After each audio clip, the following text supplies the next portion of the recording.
Hey fam, welcome to another recap chat. 90 Day Fiance the other way. 90 Day Fiance is a reality show seen on TLC that follows real life couples. One person in the couple is from the US, the other person is from another country. We follow them as they go through their relationship ups and downs that we may all go through. On top of that, cultural boundaries, language barriers, the fact that they're trying to get married and navigate the legal system in another country. It's called 90 Day Fiance. This particular spinoff of the franchise is the other way. Now let's get into our couples for this season. Um, we're well within the season at this point. Let's get into it with Sean and Joanne. Basically, they got married and have kept it from their family for the last 2 years. Basically, they're in a secret marriage, but the cat's out of the bag. She's finally able to bring her kids to Ireland where her love is. And she breaks the news to her sons. So they didn't really take it very well as her friend Noelle, who also accompanied them on the trip. She takes the boys privately, kind of talks to them, gets a feel for how they're feeling.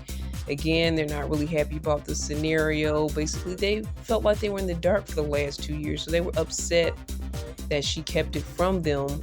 Her younger son asked where we're going to be living, which is a big thing that her and Sean knew that they might have to face, because she wants to live there in Ireland. I took on an Irish accent for a moment. Sorry, guys. Ireland.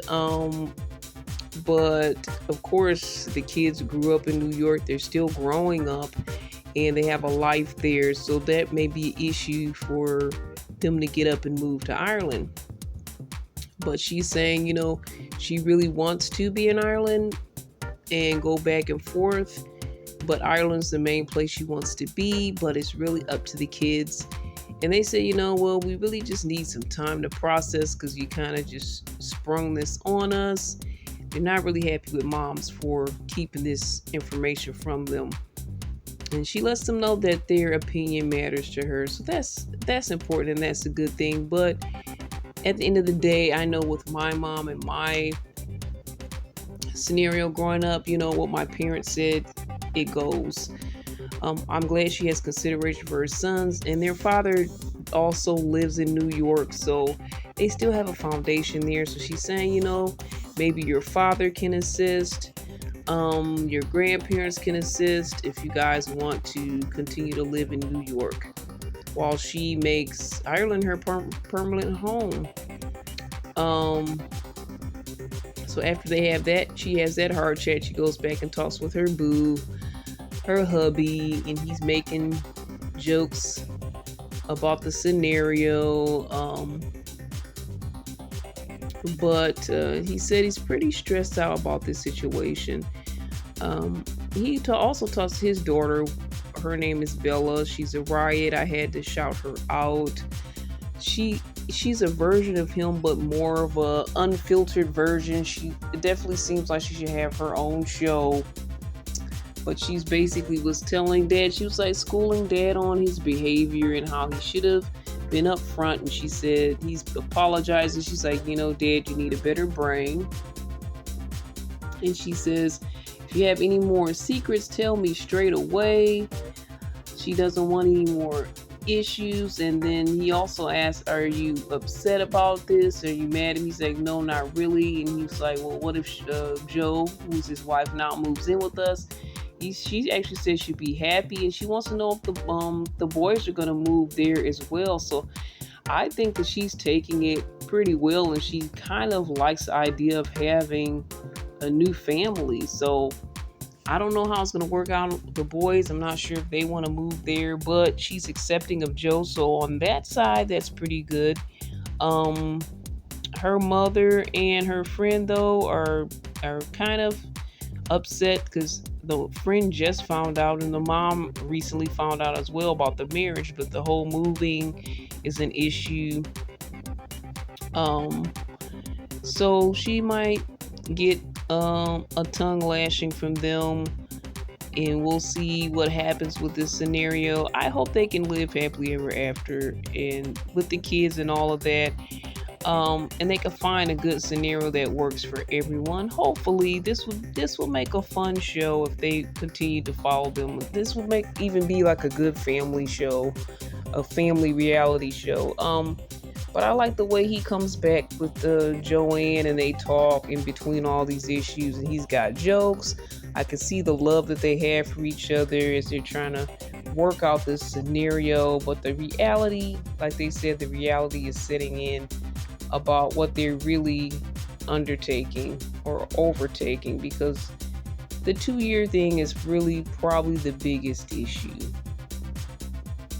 Now let's go to Josh and Lily, which they haven't shown much of them.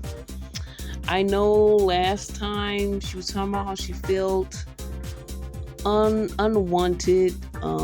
She didn't feel desired by her husband. He's not, initiating when it comes to intimacy. And as a Chinese woman, it's traditional for the man to do that and not the woman. So they discussed that scenario. And I think he's trying to make up for it by taking her out for a surprise. And he takes her to a traditional dance class, a Chinese dance class, and lessons. And he kind of wants to rebuild the romance and the love between them. And he doesn't want, the wedding is supposed to be coming soon, as far as they're already married, but not in China. So they have to actually have that traditional wedding, which she claims she's doing it for him. He thinks she's doing it, for her family. But money's always an issue between them, and it looks like that's going to continue to happen. But at this time, they're having a good time learning the traditional Chinese dance. They get dressed into the traditional clothing, and she's really enjoying herself and happy that he made this effort for her.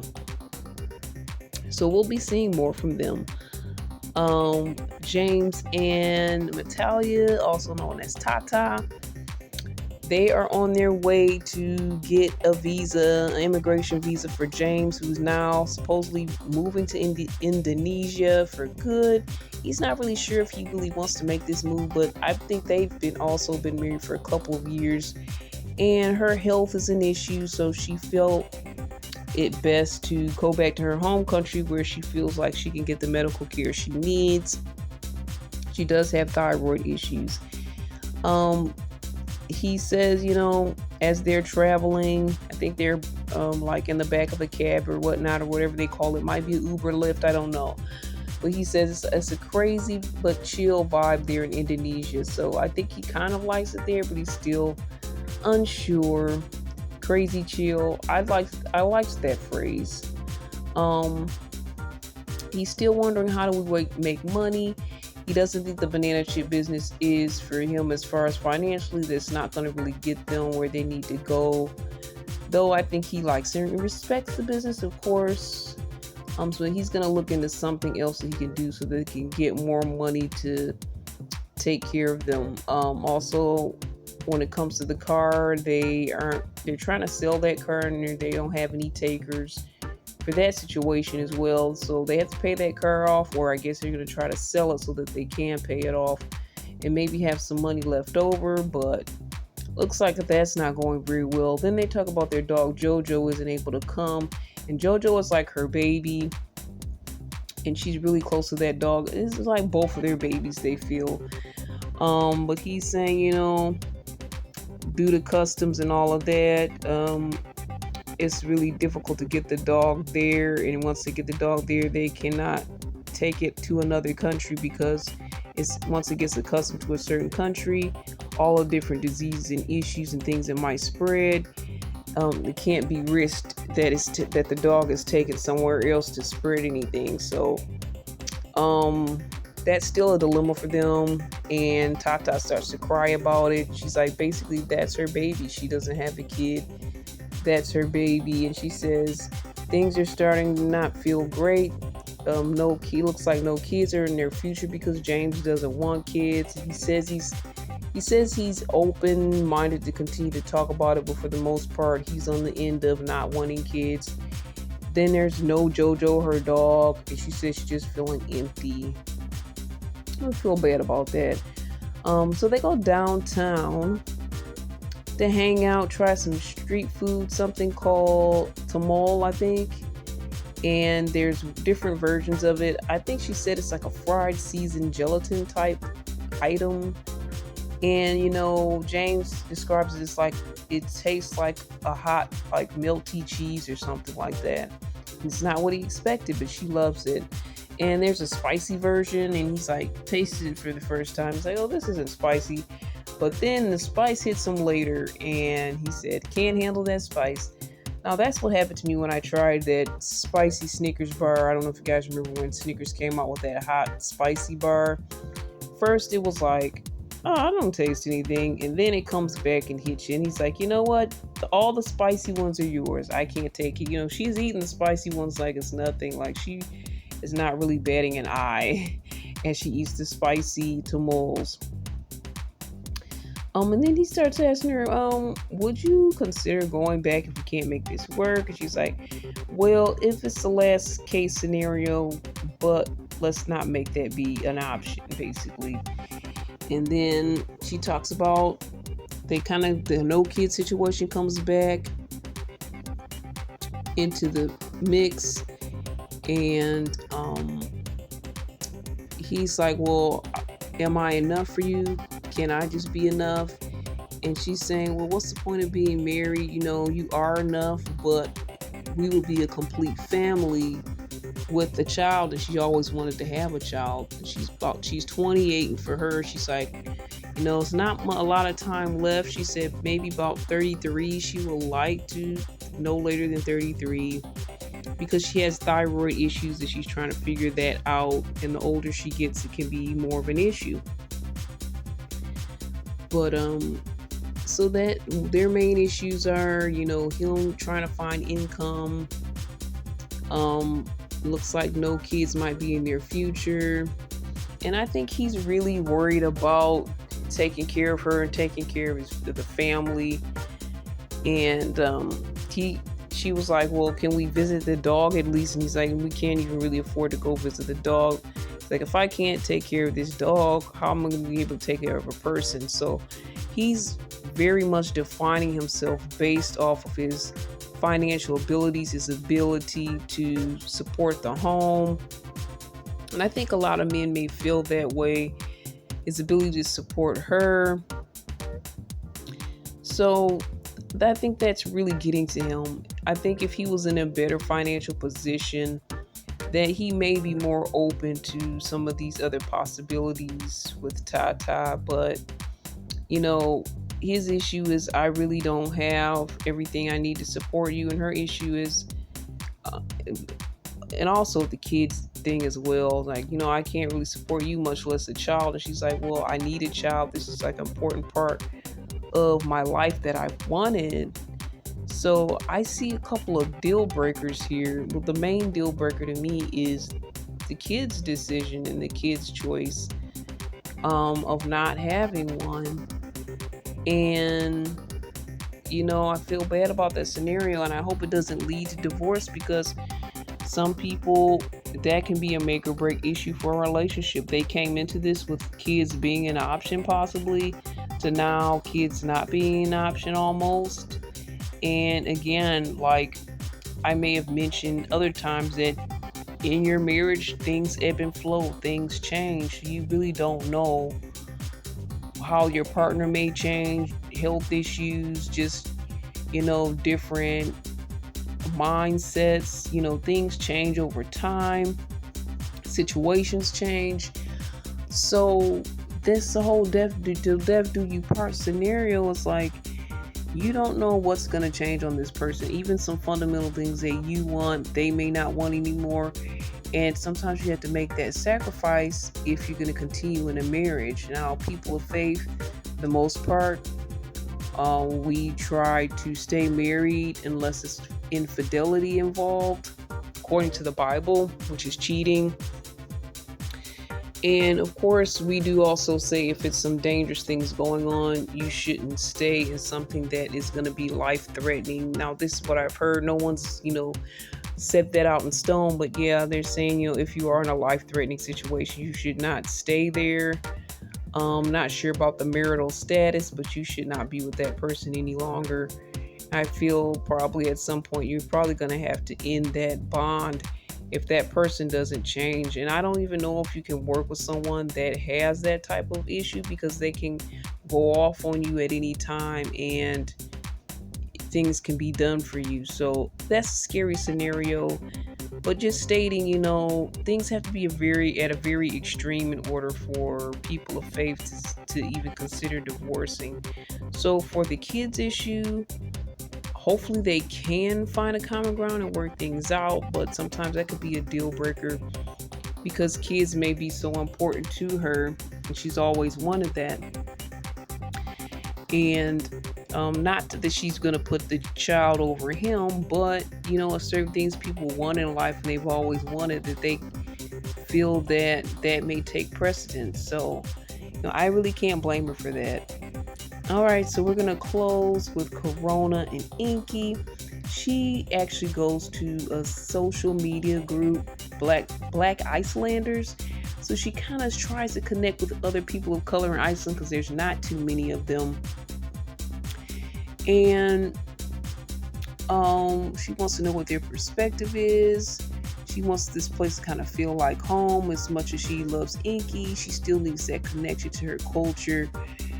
So that's really important to her, to be a part of this group, or at least kind of get some insights as to what life is like for a Black person there. One of the ladies says the cold is normal for her now. Many of the people that were there said, they got there for love. And one of the guys, the person is his ex now, but he ended up coming there before love. And that was his reasoning. He said learning the language is important. He said the kids and the adults are kind of different, because the kids will at least be upfront and ask you questions, while the adults will kind of have questions in the back of their mind, but they'll just give you this look. It can be quite awkward. Basically, you're either completely noticed or completely avoided. Those are the two options. They said get to know people and learn the culture, the language. That's going to give you a heads up. As far as jobs and careers, she comes from Ivy League school.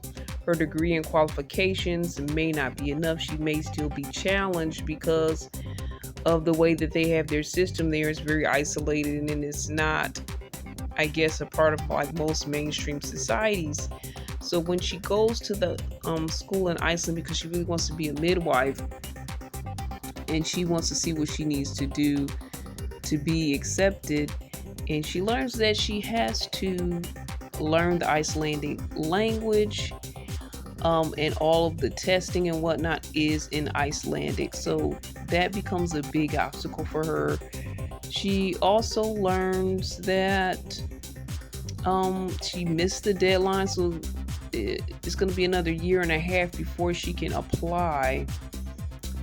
But in the meantime, she can learn the language. She needs a bachelor's in classes from Iceland. So whatever she has there, I think she, in a way, may have to start over. I'm not 100% sure, but it just sounds like it's going to be very challenging for her moving forward. And her career is really important for her. So we'll see what's next for Corona and Inky and Corona's future. Hoping her all the best. All right, guys. So that's it for our recap chat. Thoughts, comments, questions, email me at cbiztv@yahoo.com. That's cbiztv@yahoo.com. All the best, and God bless.